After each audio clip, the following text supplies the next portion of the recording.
Jungle, it's just big in every aspect. Fast beats, deep bass lines.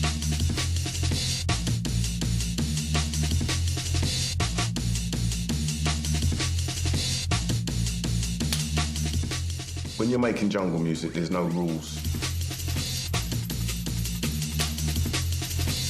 It's a feeling of like, this is us. This is what we are. This is jungle.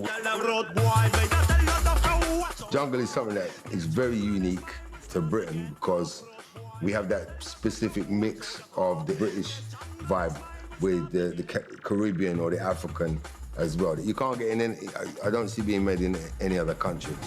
I call it Lively Up Yourself and Knees Up Mother Brown. You mix them two together, you got jungle. I'll take you back.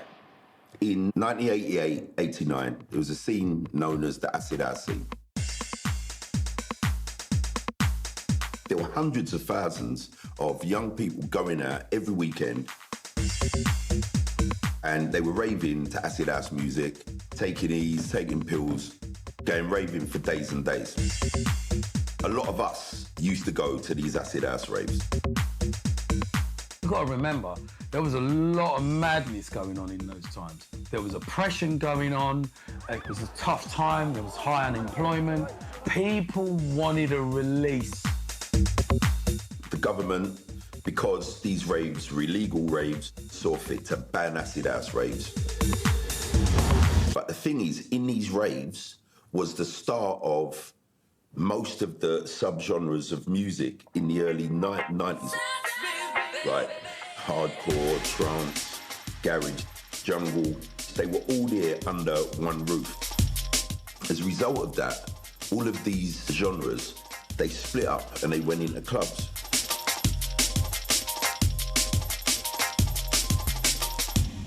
When I was running Ibiza raves, Fantastic Ibiza, all the promoters were white and I was the only black promoter. And sitting in a room with all these promoters organising these big events, like, and they turn and they say, oh, we want to keep the blacks out the rave, we don't want them in the raves and this and that. And I'm sitting there and I thought to myself, well, I'm black, I'm not white. So when you're talking like that, be careful. Black people couldn't really get into the clubs. Like, do you know what I'm saying? I went to a club one night and the guy said to me, oh, I don't like your aftershave, so you're not coming in.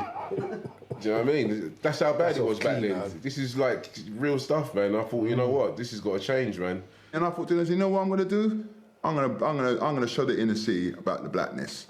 I'm gonna show them blackness. So we set up the jungle thing for that reason. Every music had fall to the floor, boom, boom, boom, boom. People started adding break beats. That's how you get the mashup kind of style. Jungle came from people taking away that fall to the floor and just being left with the speeded up hip hop break.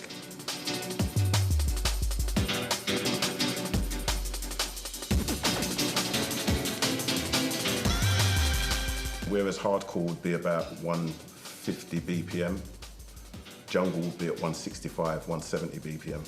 Strictly Amen beats. The Amen break is a breakdown in a record. Can't remember who it's by and I should know.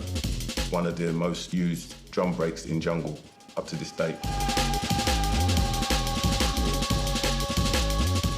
A lot of people were instrumental in branching it into a new sound. I think that came from experimentation, you know. I'm just going to record it in for him. We're human, aren't we? So we always keep on pushing boundaries no matter what we do. So you get into a studio, you try something new. We were mixing techno and breakbeat, but then it also comes from funk and soul and reggae. You know, all of these things were fused into it. Producers like Shy FX came with a completely new sound. I think that Shy was one of the first producers I know that produced music on a computer. I couldn't even comprehend how that would work. We used to make music on a Commodore Amiga, a program called Octamed.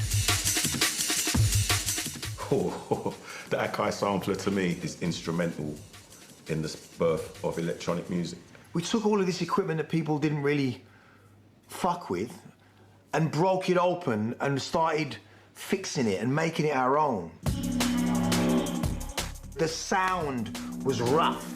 The beats were just rough. It was like the darkest B lines, it was sound system B lines, and the breaks were loose and they were running. Get a ragga sample in there, or you get someone actually singing a whole ragga song. It wasn't always references to black music. It was also just samples, anything that was like sampled that shouldn't really fit.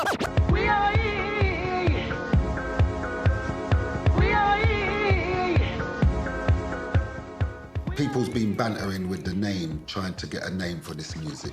Where did the name Jungle come from? Do you know?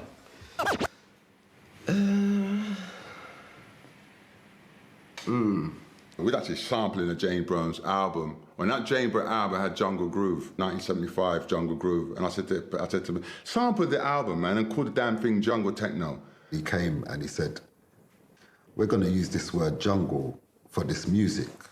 It's a bit controversial, you know, because back in the 80s, 70s and 80s, reggae music was called jungle bunny music. I never once thought the name jungle was a racist term, never.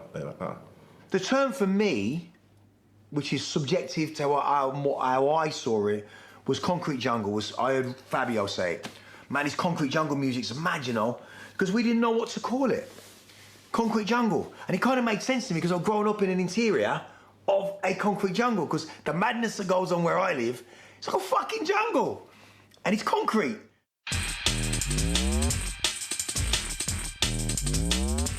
There's a word jungle, but there's also the culture jungle, and I think the culture jungle came before the word. Pirate radio was the lick, you know what I mean? Pirate radio was instrumental in bringing people together. We just basically used to give out all the information of all the events, meeting points of where the raves were happening. The statement of it being the first internet, I think, is not far off. Prior to pirate radio, there was no way of communicating with each other. You know, like mobile phones were like a new invention, remember? Not everybody had a mobile phone. We're talking like way down the line before people had mobile phones to be able to just call and say, yo, what you doing tonight? Pirate radio back in the day, it was powerful. It still is powerful. And back then it was even more powerful because there weren't loads of stations. Big shout to Lightning, Lisa, Crazy Carl, and Marvelous. Just to get your name bigged up on a pirate radio station was like the biggest thing. Like, I remember when they bigged up my name and I went to school and like, I was like a celebrity in school just for that. You had people advertising their hairdresser on there, or you had people advertising their minicab on there. £25 country club members, 30 quid non-members. So important to the growth and the expansion of jungle. You got me, Kenny Ken, up until 11 o'clock, playing you know what. People drive from Birmingham to the edge of the M25 where they could pick up Cool FM, record for 3-4 hours, then drive back home. Alexandra Palace, sit up there on a nice summer day and just record Cool FM because they couldn't pick it up out of London. Mad.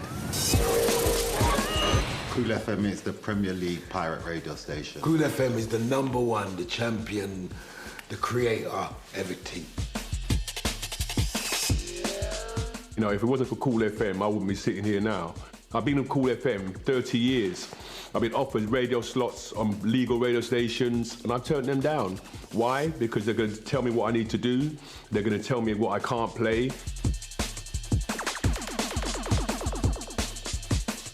Cockroaches, you know what I'm saying, running across the decks. We haven't been chased by the police.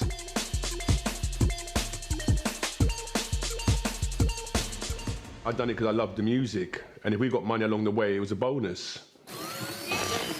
The first scramble was just to get on air.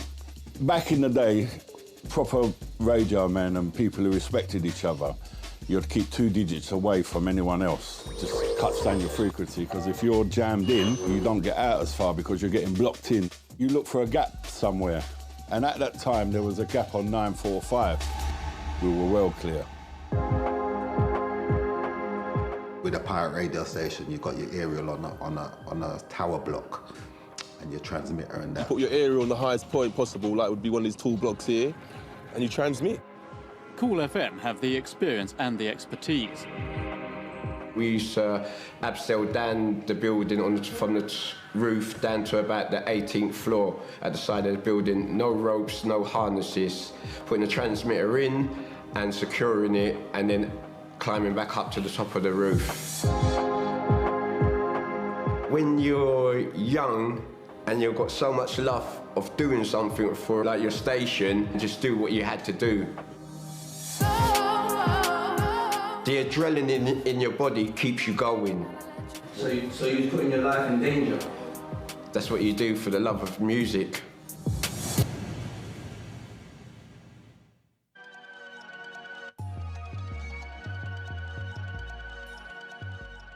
I just used to sit in a record shop while my mum went shopping for hours, like just listening to the songs. Maybe bought one record, I could probably buy one record a week or every 2 weeks. The record shop almost became like a community centre. And when you went there, it was an experience, you know? It wasn't just buying records. Go there, you can get flyers, buy tickets. It was meeting friends, it was having a laugh, it was excitement about the party that was coming up. Record hunting wasn't just about record hunting, it was about mixing with people and learning people and getting to know new people. Yeah. And you know, 100%. yeah, man, the community itself, you know, a lot's been taken away because of emailing and all that sort of thing. True. Because people don't talk to each other no more. And that was important back then, you know? I'd go GIFs in Chadwell Heath, I'd go Edgware Road, Bluebird Records, and then I'd end up at Black Market and Tracks. You used to go to all different record shops to go and get all of those flavours. In my lunch break, I'd go and stand in Black Market and just listen to the tunes. Every day I went in there, I'd hear the latest tunes. So by the end of the week now, I'd have a whole heap of tunes, but not enough money to pay for them, you know? And the interesting thing about it as well was the hierarchy in a record shop. Coming to the shop, there's a record, you're at the back of the queue, depending on how big your name is. You're trying to get to the front of the queue before the record's gone. They were very, very important and fun times.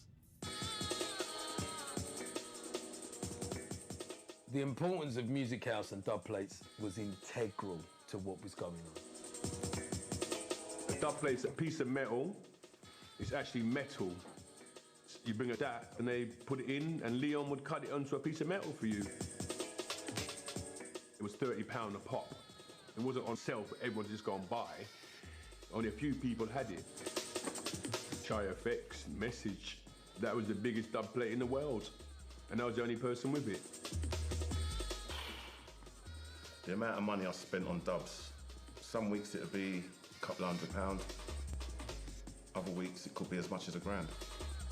I probably spent, God, I mean, maybe around 50 grand on dub plates, easily. My name's Nicholas. They call me Nicky Slimting because I'm skinny and I'm 16 years old. At that time, I thought the only way I was going to get into one of these events is if I was the DJ. One of my uncles was a promoter, my other uncle was a DJ. I kind of just watched him DJ all the time and kind of taught myself, you know. When he used to go out, I used to jump on the decks. The aim of it is try to get this record at the same time, put the beats at the same time as this one. As I'm mixing these two songs together, it needs to sound as one song, so the person doesn't even know that I've gone into another song. Nice, one, it's in. So I'll bring it in on the crossfader. And then you have the crossfader that you cross the mix over. DJs are not DJing like that now. You can press a button and it does it all for you.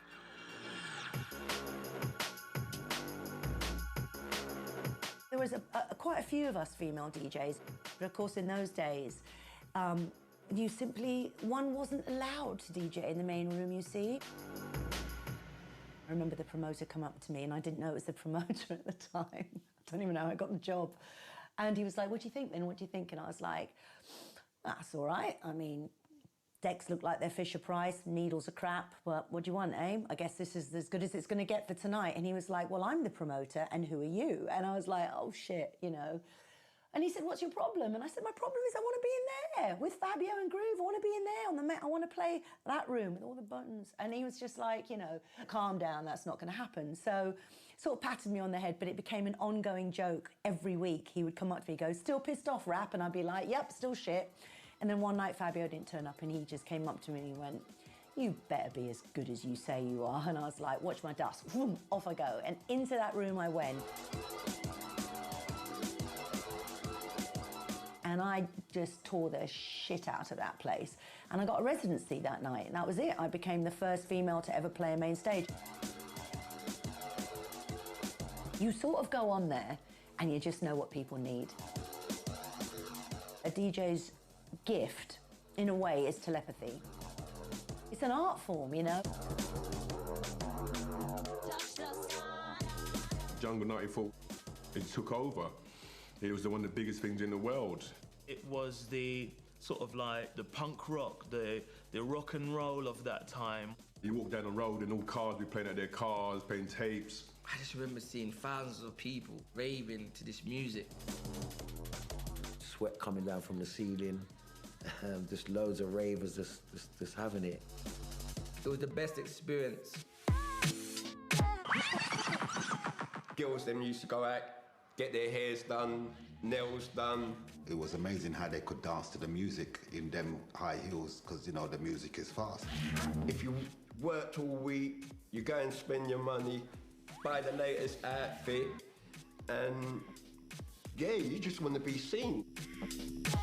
You went to a Jungle Fever, a VIP champagne bash. You better go shopping the day before and look crisp, because the women then were coming looking crisp, the man then were dressing nice. Man used to wear suit, you know what I mean? It's a suit to the rave. You know, you're thinking, wow, this ain't a wedding, it's a jungle rave.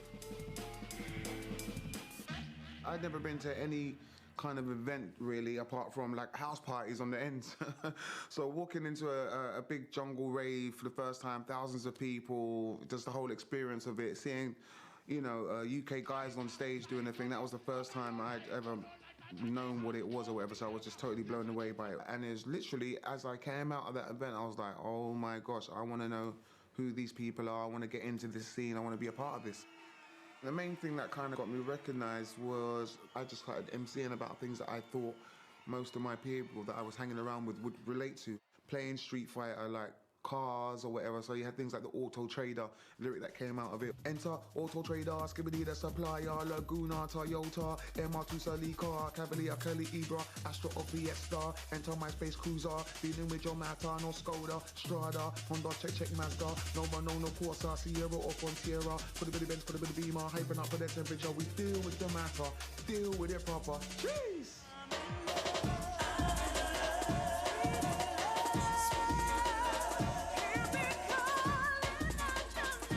We learned on the job, and we just kept on pushing the boundaries.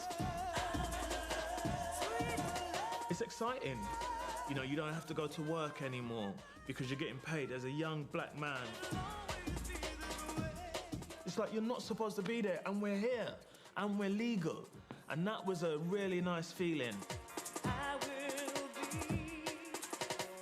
For me, what Jungle did as well was also broke down class barriers. You were mixing with people from estates on Hackney, but with girls who were going to private school in Kensington. It was the friendliness of the people. Black, white, Indian. Everything was there, all under one roof, raving. We was one unit, and we was there for one thing mainly. For gal, and to enjoy ourselves. Because if you know me, Funky FLART, I was a gallus, yeah? But we won't go on to that, yeah? I didn't get my name for nothing.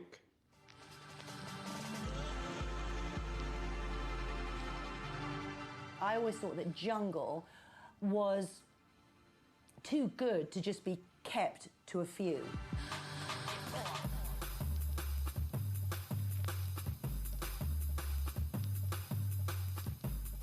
The first time I heard Spiritual Aura in an Nike shop, it's a big deal when these records break through. But at that time, the philosophy was more keep a lid on it, keep everything tight, and let's keep this underground, which I understood. You know, we were like a bunch of outlaws running around without any conformity and stuff. So it was really good that this was our scene, it was sacred, it was special, fuck the police, you know, that whole anarchy sort of vibe. So I get where the vibe came from. But I've always thought that in order for something to grow, it needs to become popular.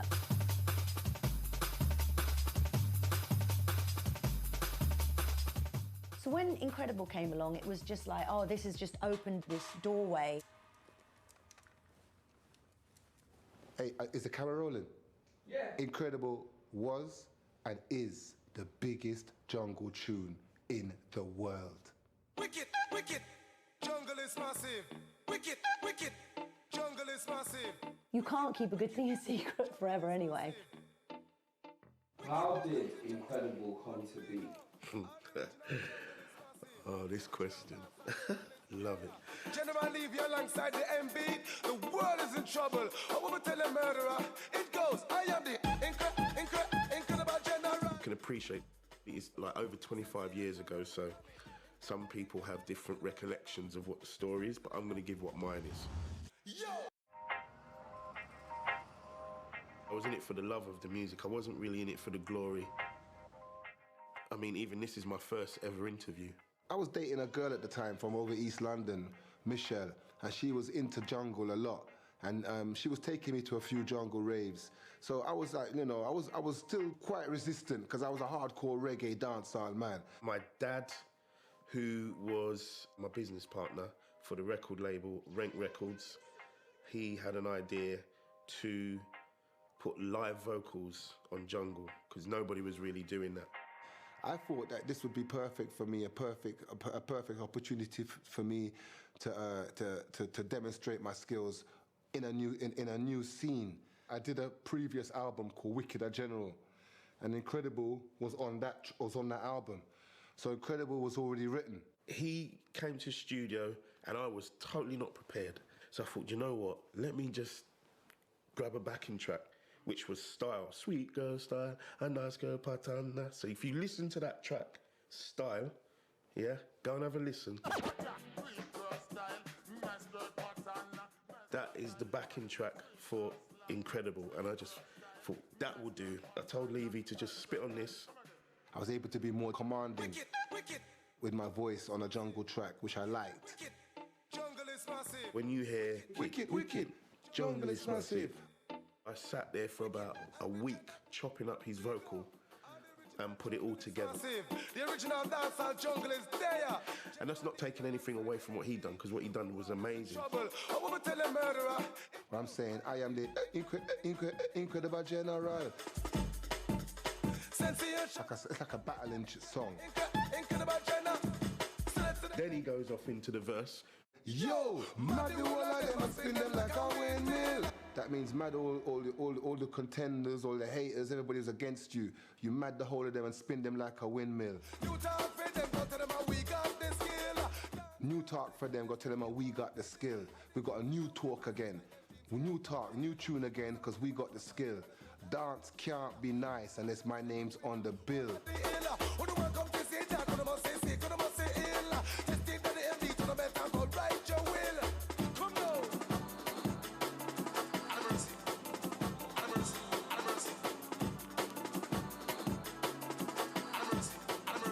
Then the big one is when it goes Booyaka, booyaka, when the general a boss. Booyaka, booyaka, and beat run the dance.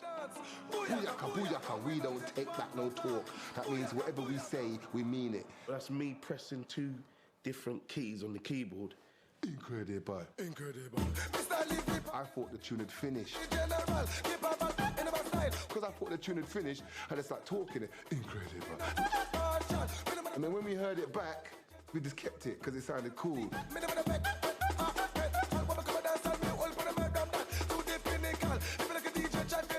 So that's a bad man tune, fam. All right? It's a bad man tune. All right? To be honest, I just thought it was just another day at the office, to be honest. There was no expectation. We put it on dub plate, and then basically we put it out there, And the reaction, trust me, it was just crazy, which kind of surprised me. It was a bit overwhelming. Amount of excitement that song caused, we knew it was a hit. If I remember rightly, he was on Top of the Pops a good few times. And I said, yeah, you're number 8, and top of the number 8. And I was like, okay, wow. To be honest with you, it should have gone to, I mean, it should have gone to number 1. It was a hot track at the time. We didn't want our thing to go on Top of the Pops, did we? We were just in the dance, in the clubs, in the underground scene. The scene had its own commanders and chiefs, if you want to put it that way. So when you got this label outside of the scene, they didn't like him. Go blame yourself, Jenny Levy, because when they interviewed Jenny Levy, he turned around and says, I'd invent the jungle. Everyone knows what happened. Like, basically, he said the wrong thing at the wrong time, and everyone went against him. And that caused the problem. He should have never said that. I'd never actually said I create jungle, all right? But I wish I did. But I didn't.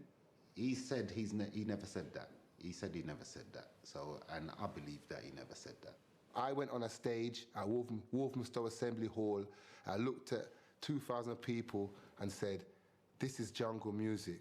We've created something incredible here. We should be so proud. Jamaicans have got reggae, America's got hip hop, and the English have jungle. We have created something great here. Now, that journalist from The Face magazine took my quote out of context, put it in a magazine where people can read, and it says, I created jungle. Where I wasn't saying that, I was saying us as a people. I didn't really get involved. I know that Levy got the brunt of that. I was humiliated. You understand? When people humiliate you, you're walking in Asda, people say, what did you say, man? What did you say, man?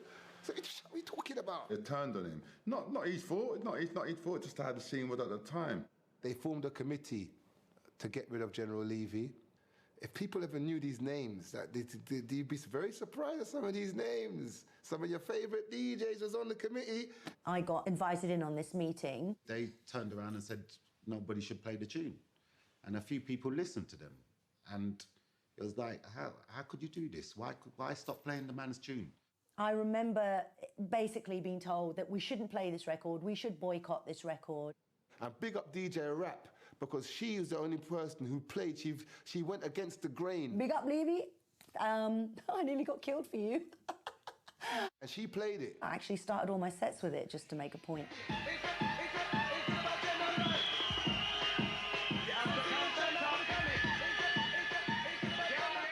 My view was, you can't tell me, if we're in this free-roaming, anarchy-free society, hold on a minute, we're suddenly being told what to play. Like, it's like, am I in a totalitarian state?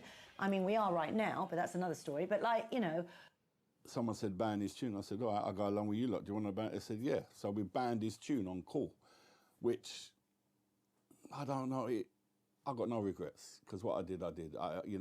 It was me personally who had the authority to say, yep, it's banned. No one else could make me ban it, or no one else, they said they wanted it, and I said yes. So if I didn't want it banned, it wouldn't be banned. So it's down to me, and I told it, it's straight, that's me.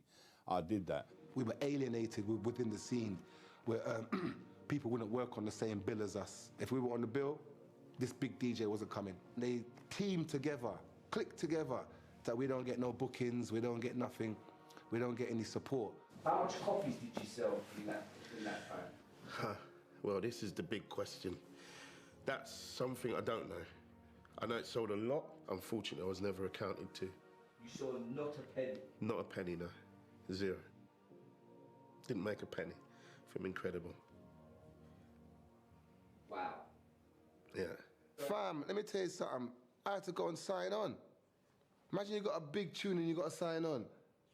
I had to sign on, fam. I lose my girlfriend, I lose my second baby mother through this. I lose her. I even got dropped from my record company because they didn't want the stress. And I remember I got the phone and I put down the phone. And when I put down the phone, I looked round.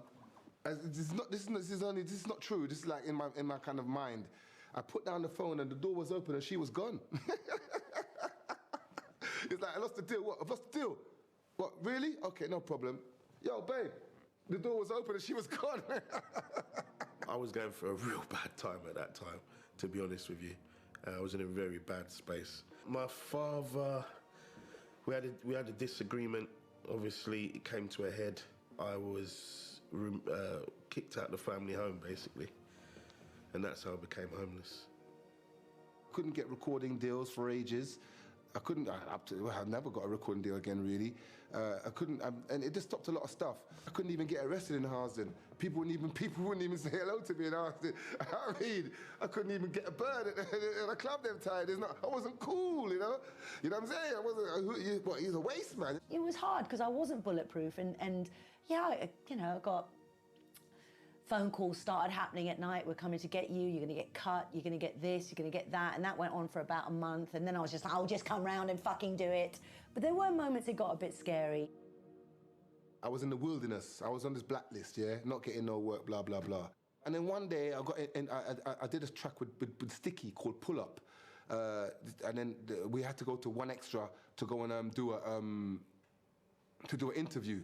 So while I'm in the foyer in 1Xtra, I see all these guys walking past, Dizzy Rascal, Fecky, all these guys walking past what I see online. I'm like, wow, the grime youths, them, what they're doing up here. A lady came out, a lovely lady with a little board, and she said, oh, you wanted in that room, Mr. Levy? I said, what, in that room with all the mans, them? She said, yeah, you wanted in that room. I was like, wow, all right then. And then boom, I just stepped to the mic and then just went into automatic. And then the rest is history. This song, 20 years. We did this tune 20 years ago, seen? It was a really good session with these kids, man. It was good because they acknowledged me, because they became 14 years old again. And that showed that I did have an impact in this country.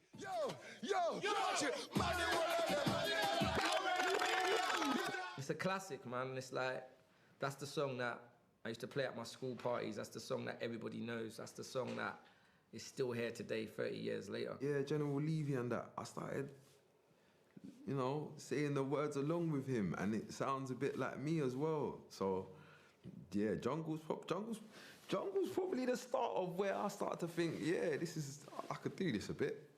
Booyaka, booyaka, when this is just gonna pass. Booyaka, booyaka, me for being on the task. Booyaka, booyaka, we no take back no talk. Booyaka, booyaka. I'll tell you what, I said to General Levy personally, we was wrong. And I can hold my hands up and say that now. Bless General Levy, he's smashing it, he's all around the world doing his tune, and he's a lovely brother, and he carries the music forward for us.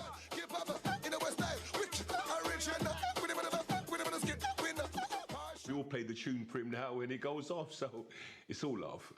I never get tired of it. I'm very much over it.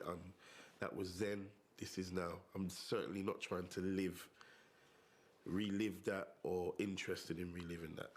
It's good to document this, but that was then and now, this is now. All I can say is that everything happened for a reason, and it's like having a baby. There's a lot of pain to make something beautiful. That's everyone. Jerry Levy.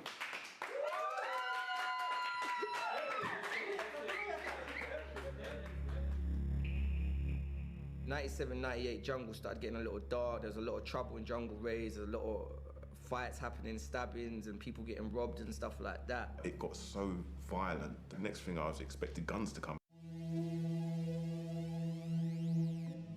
What the people understand is that Jungle's from the street, and it wasn't a college thing, it wasn't a uni thing, it's on the street, yeah? So a street movement can be pretty or it can be ugly, but no matter what happens, it's not gonna be just nice, because you've got good and bad on the street. Growing up in our cities, a lot of bad boys were into like crack cocaine and stuff, you know what I mean? But our area where we grew up, we didn't really respect it. As the young ones growing up, we didn't really respect that sort of thing.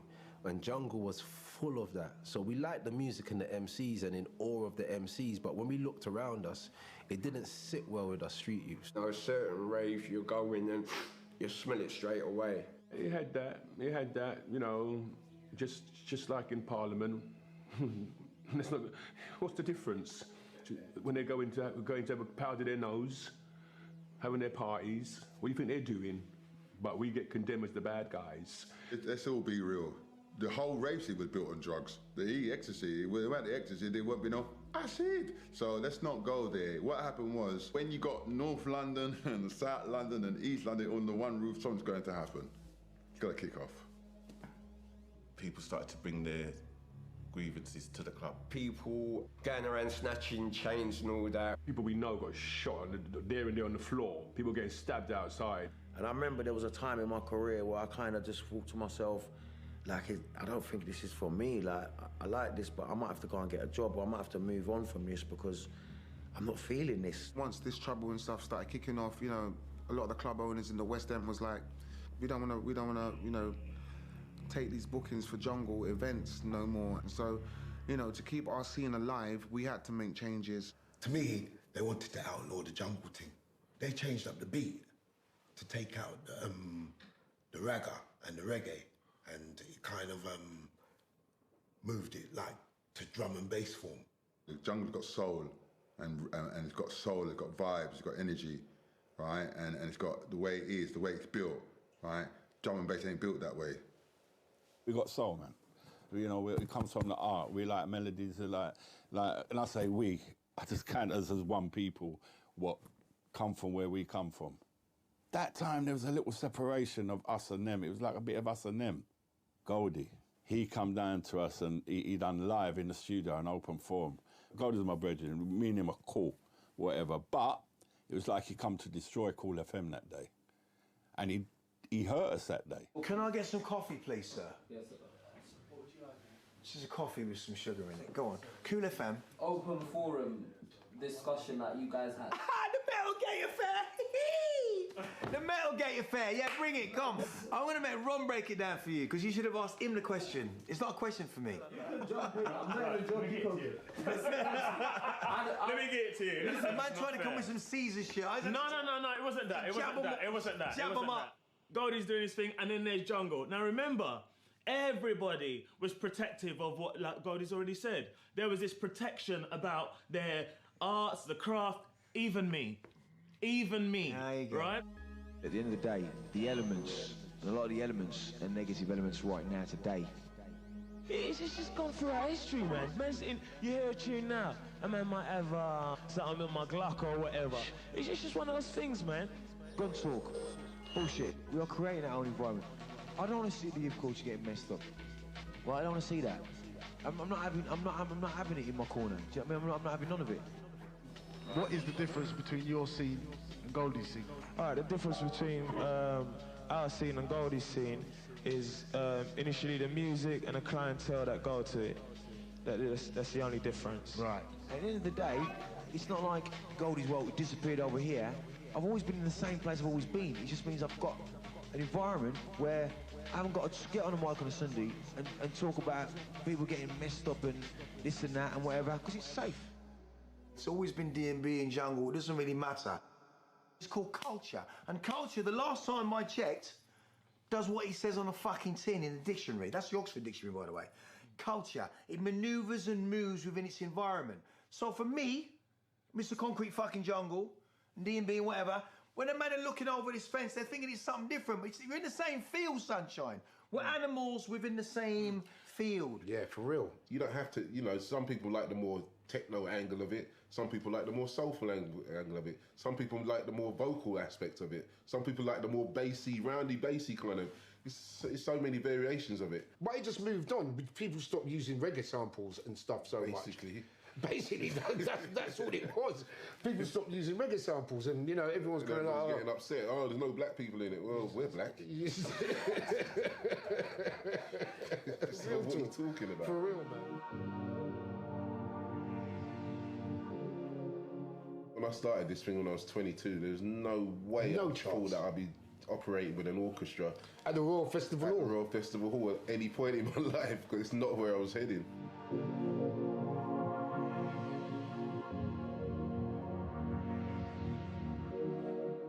I'm like, in my head, I was thinking, what, an orchestra with this music? No fucking way that's gonna work, no chance. Do you know what I mean? And they sat us down and said, yeah, we can do this. But my thing was, if it doesn't sound authentic, then it's not worth doing. But there's no way we thought this was possible. You have to remember, these tunes were made on bad equipment back in the day, out of tune, out of key. You know, they work because they're a vibe. Yeah, not because they're musically correct. When I saw all of these tunes on sheet music, I was like, yeah, Nathaniel that's mad. And you got to remember, nobody that made any of these tunes can read music. So that, you know what I'm saying? If one thing went wrong, it would have thrown the whole thing. And luckily, everything just came together.